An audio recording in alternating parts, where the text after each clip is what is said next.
Hello बच्चों, आपका मेरे चैनल शिक्षागर में स्वागत है। इससे पहले के वीडियो में मैंने आपको डीसी जनरेटर से इम्पॉर्टेंट क्वेश्चन बताए थे जो आपके एग्ज़ाम में आने वाले हैं। आज उसी कड़ी में मैं आपको डीसी मोटर से रिलेटेड इम्पॉर्टेंट क्वेश्चन बताने जा रहा हूँ। इनको बड़े ध्यान से समझिए और पढ़िए, ये आपके एग्ज़ाम में क्वेश्चन पूछे जा सकते हैं। चलिए स्टार्ट करते हैं। पहला क्वेश्चन है, डैश डैश मोटर की गति व्यवहारिक रूप से स्थिर है। आपको चार ऑप्शंस दिए हैं। पहला है शंट मोटर, दूसरा है श्रृंखला मोटर, इसको सीरीज मोटर बोलते हैं। तीसरी है संचयित मोटर, संचयित संयुक्त मोटर, और चौथी है आपको विभेदी संयुक्त। तो बच्चों इसमें आंसर होगा आपका शंट मोटर। शंट मोटर जो होती है उसकी जो स्पीड होती है वो क्या होती है, कांस्टेंट होती है। ठीक है, उस पर लोड का ज़्यादा इफेक्ट नहीं पड़ता। चलिए अगला क्वेश्चन है, विद्युत ऊर्जा को यांत्रिक ऊर्जा में परिवर्तित करने के लिए निम्नलिखित में से किसका प्रयोग किया जाता है। तो आपको चार ऑप्शंस दिए हैं बच्चों, जनरेटर, मोटर, ट्रांसफार्मर, कोई नहीं। देखिए जनरेटर क्या होता है, ये आपका क्या होता है, मैकेनिकल एनर्जी को क्या करता है, इलेक्ट्रिकल एनर्जी में कन्वर्ट करता है। जो आपका मोटर होता है ये क्या करता है, ये आपकी जो इलेक्ट्रिकल एनर्जी है उसको मैकेनिकल एनर्जी में कन्वर्ट करता है। तो इसका आंसर हो जाएगा आपका मोटर। ठीक है, ये विद्युत ऊर्जा को यांत्रिक ऊर्जा में परिवर्तित करता है। ट्रांसफार्मर क्या करता है बच्चों, ट्रांसफार्मर जो होता है वोल्टेज और करंट को घटाता और बढ़ाता है। चलिए अगला क्वेश्चन है, लोकोमोटिव में प्रयुक्त मोटर है। आपको चार ऑप्शंस दिए हैं। पहला है आपका डीसी शंट मोटर, दूसरा है डीसी सीरीज मोटर, और तीसरा ऑप्शन है आपका सिंक्रोनस मोटर, और चौथा है आपका कोई नहीं। देखिए डीसी शंट मोटर तो नहीं होगा क्योंकि वहाँ पे वेरिएबल इसकी स्पीड क्या होती है, वेरिएबल होती है। हमको उस मोटर का प्रयोग चाहिए होता है जिसका स्टार्टिंग टार्क ज़्यादा होता है स्पीड। तो आपका इसका आंसर हो जाएगा DC series motor. Synchronous motor, इसका प्रयोग हम लोग पावर फैक्टर इम्प्रूवमेंट के लिए करते हैं। चलिए अगला क्वेश्चन है, किस नियम के अनुसार एक डीसी मोटर में विरोधी विद्युत वाहक बल अनुप्रयुक्त वोल्टता का विरोध करता है। आपके ऑप्शंस दिए हैं, फैराडे के नियम, दूसरा लेंज का नियम, तीसरा है एम्पियर का नियम, और तो चौथा है लॉरेंट्ज का नियम। तो बच्चों इसमें आंसर होगा लेंज का नियम। ठीक है, क्योंकि लेंज का नियम बताता है कि जो आपका ईएमएफ इंड्यूस होता है वो उसी का विरोध करता है जिसके कारण वो स्वयं उत्पन्न होता है। ठीक है, मतलब ये आपका वोल्टेज का विरोध करता है, क्योंकि वोल्टेज आप दोगे तो सर्किट में करंट फ्लो होगी, करंट फ्लो होगी तो फ्लक्स जनरेट होगा, फ्लक्स जनरेट होगा, फ्लक्स टर्न्स को काटेगा जिसके कारण क्या होगा, ईएमएफ इंड्यूस होगा। और वो ईएमएफ की डायरेक्शन क्या होती है, जिससे वो स्वयं उत्पन्न होता है, मतलब इसका आंसर हो जाएगा वोल्टेज। चलिए अगला क्वेश्चन है,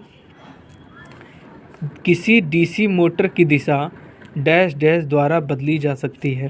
पहला है आपका ऑप्शन प्रत्यावर्ती इंटरपोल संयोजन, दूसरा है आपका प्रत्यावर्ती फील्ड तथा आर्मेचर दोनों के जोड़ संयोजन, और तीसरा ऑप्शन है आपका प्रत्यावर्ती आपूर्ति वाले वायर संयोजनों और प्रत्यावर्ती फील्ड या आर्मेचर में से किसी एक से जुड़े संयोजन। तो बच्चों जो आपकी जो फील्ड डीसी मोटर की जो डायरेक्शन होती है, आप इसको या तो आप आर्मेचर के टर्मिनल को चेंज कर दीजिए या फील्ड वाइंडिंग के टर्मिनल को चेंज कर दीजिए, उससे क्या हो जाएगी, गति चेंज हो जाएगी। चलिए अगला क्वेश्चन है, बिना लोड के डीसी सीरीज वाले मोटर को नहीं चलाना चाहिए। ठीक है, और इसके ऑप्शंस आपको दिए हैं। इसकी गति खतरनाक सीमा तक बढ़ सकती है, आर्मेचर करंट कम हो जाएगी, आर्मेचर धारा तेज़ हो जाएगी, और कोई नहीं। तो बच्चों जो हम लोग एक्चुअली क्या है कि हम लोग डीसी मोटर में जो करंट की वैल्यू होती है बच्चों वो ज़्यादा होती है, उसको कंट्रोलिंग करने के लिए हम लोग स्टार्टर का प्रयोग करते हैं या लोड का प्रयोग करते हैं। देखिए स्टार्टर क्या करता है, जो करंट है उसको क्या कर देगा, सीमित कर देगा, और लोड क्या करेगा, उसकी गति को कंट्रोल करेगा।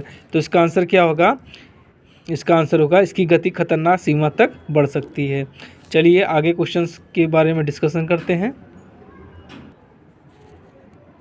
चलिए अगला क्वेश्चन है आपका, डीसी मोटर स्टार्टरों का उपयोग डैश डैश के लिए किया जाता है। आपका ऑप्शंस दिए हैं, प्रारंभिक धारा को नियंत्रित करने के लिए, फील्ड सर्किट का प्रतिरोध बढ़ाने के लिए, बैक ईएमएफ को घटाने के लिए, आर्मेचर का प्रतिरोध कम करने के लिए। मैंने आपको अभी पहले बताया था कि जो हम लोग स्टार्टर यूज़ करते हैं वो करंट को स्टार्टिंग में क्या करते हैं, सीमित करने के लिए, क्योंकि अगर करंट नहीं सीमित होगी तो आपका क्या होगा, उसकी स्पीड बहुत ज़्यादा हो जाएगी, ठीक है, जिससे आपका क्या हो सकता है, फाउंडेशन उखड़ सकता है, ठीक है, या कुछ भी दिक्कत हो सकती है। तो उसको सीमित करने के लिए हम लोग क्या करते हैं, स्टार्टर का प्रयोग करते हैं। स्टार्टर आपके, अगला क्वेश्चन देखिए उसी से रिलेटेड है, डीसी मोटर स्टार्टर कितने प्रकार के होते हैं। आपको ऑप्शंस दिए हैं 1 2 3 4।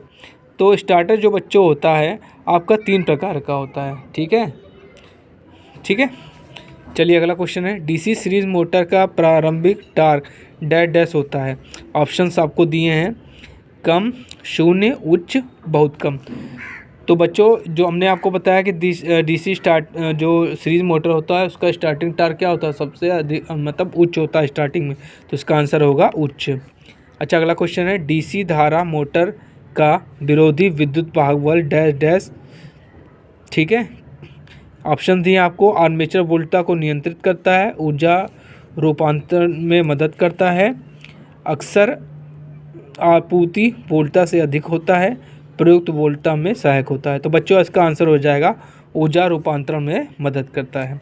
चलिए अगला क्वेश्चन देखते हैं, डिस्ट धारा मोटर की आर्मेचर द्वारा विकसित यांत्रिक शक्ति डैश डैश के बराबर होती है। तो पहला आपका ऑप्शन दिया है, आर्मेचर धारा इंटू बैक ईएमएफ, ठीक है। दूसरा दिया है शक्ति आउटपुट प्लस लॉ हानियाँ। तीसरा दिया आपका शक्ति इनपुट माइनस हानियाँ। और चौथा दिया है शक्ति आउटपुट इंटू दक्षता। तो बच्चों इसका आंसर होगा आर्मेचर धारा इंटू बैक ईएमएफ, ठीक है। अब अगला क्वेश्चन है, भार बढ़ने पर डिस्ट धारा शंट मोटर की डैश डैश होगी। देखिए मैंने अभी आपको पहले बताया था कि जो शंट मोटर होती है उसकी स्पीड पे ज़्यादा कुछ फ़र्क नहीं पड़ता है, ठीक है, इसकी स्पीड पे कुछ ज़्यादा फ़र्क नहीं पड़ता है, ठीक है। पहला है ऑप्शन, स्थिर बनी रहती है, थोड़ी कम हो जाती है, अनुपातिक रूप से बढ़ती है, थोड़ी बढ़ जाती है। तो इसमें जो हमने क्या बताया आपको कि शंट मोटर पे जो गति होती है लोड का ज़्यादा इफेक्ट नहीं होता है, तो इसका आंसर होगा आपका थोड़ी कम हो जाती है, ठीक है।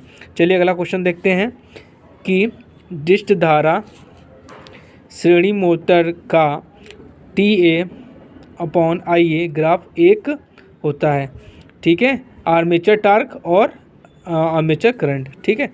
तो आपको ऑप्शन दिए पूर्णतया परवलय, दूसरा दिया शून्य भार से अधिक भार अधिभार परवलय, पूर्ण भार तक परवलय तथा अतिभार तक सीधी रेखा पूर्णतया सीधी। तो बच्चों इसका आंसर होगा पूर्ण भार तक परवलय और अतिभार पर सीधी रेखा, ठीक है। तो बच्चों ये कुछ इंपॉर्टेंट क्वेश्चन मैंने आपको बताए हैं, ये आपके अपकमिंग एग्ज़ाम के लिए बहुत इंपॉर्टेंट है। इनको बड़े ध्यान से देखिए, समझिए और याद कर लीजिए, इनमें से ही आपके क्वेश्चंस आएंगे। Thank you.